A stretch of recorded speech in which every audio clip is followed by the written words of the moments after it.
Good morning, everyone, and thank you for joining me today.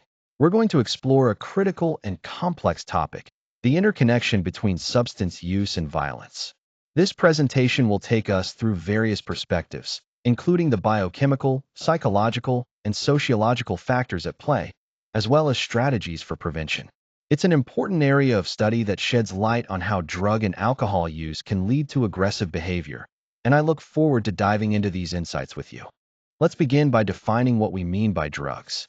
Essentially, drugs are substances that change how our bodies and minds normally work. This includes not only illegal drugs, but also certain medications. Then, we have alcohol, which is a psychoactive substance frequently used in social settings. While it might seem harmless, alcohol can seriously impair both our thinking and motor skills. Now, both drugs and alcohol influence brain chemistry in ways that can increase the likelihood of violent behavior. They interfere with how our brain controls judgment and inhibitions, making it harder to regulate aggressive impulses. That's why it's so important to understand this connection if we want to effectively address and prevent violence related to substance use.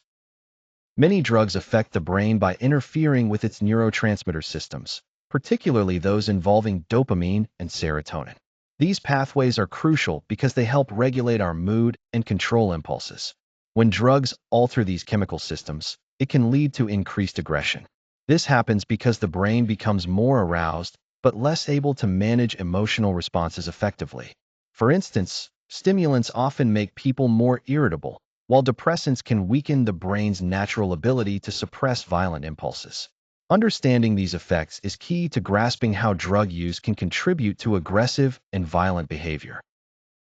When someone consumes alcohol, it directly impacts their brain, especially the frontal lobe, which is crucial for decision-making and controlling impulses. This means that judgment becomes impaired and self-control diminishes. As a result, people become more impulsive, making aggressive reactions more likely than they would be when sober. Additionally, alcohol can cause individuals to misread social cues, leading them to react violently to situations or provocations that they might normally overlook or handle calmly. This combination of impaired judgment, increased impulsivity, and misinterpretation plays a significant role in the link between alcohol and aggressive behavior. When people use substances, their ability to control themselves is significantly reduced, which makes it harder to manage aggressive impulses. This loss of self-control often leads to increased impulsivity.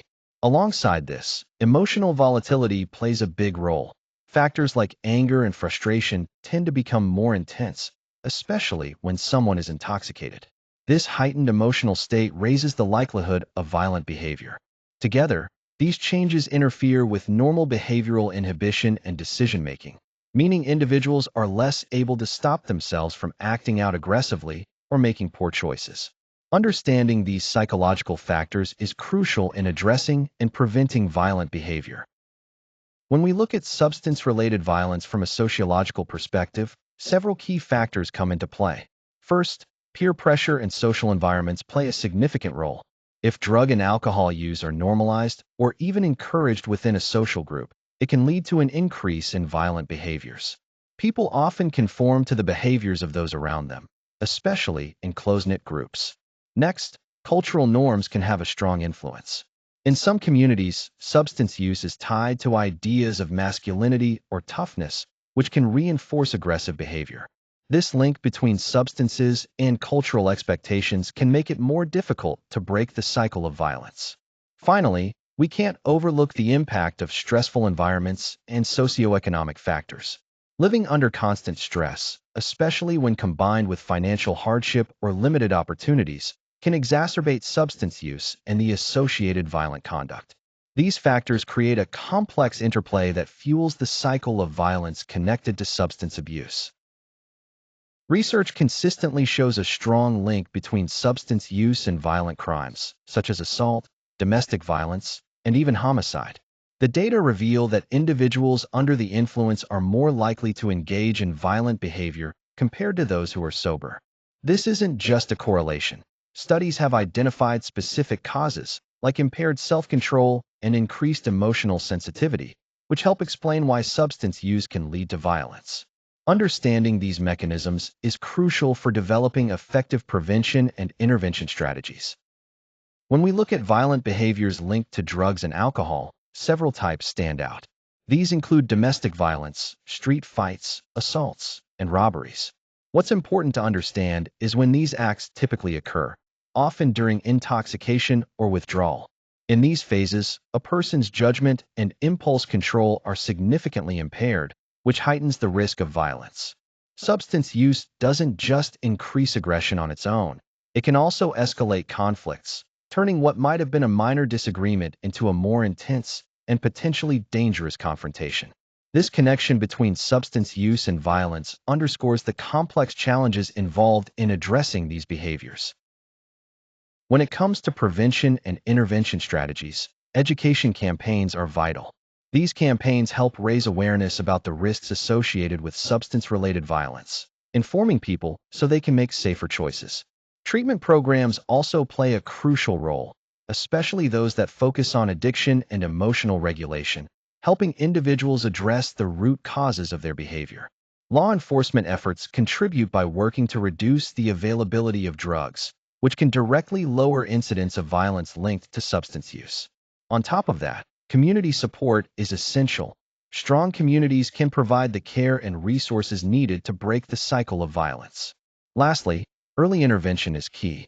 Identifying and addressing issues early on can prevent violence before it starts, offering a real chance to change outcomes for individuals and communities alike.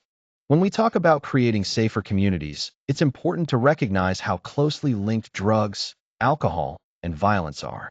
Tackling this issue means working together on multiple levels: individuals, the community, and through effective policies. Education plays a crucial role here. By increasing awareness about the risks tied to substance use and violence, people are better equipped to make informed choices. Another key aspect is improving access to treatment, which provides the support people need to overcome substance-related challenges and helps reduce aggressive behaviors. Lastly, fostering supportive environments is essential. When communities encourage positive interactions and create spaces where people feel safe and valued, it naturally reduces conflict and makes public areas safer for everyone.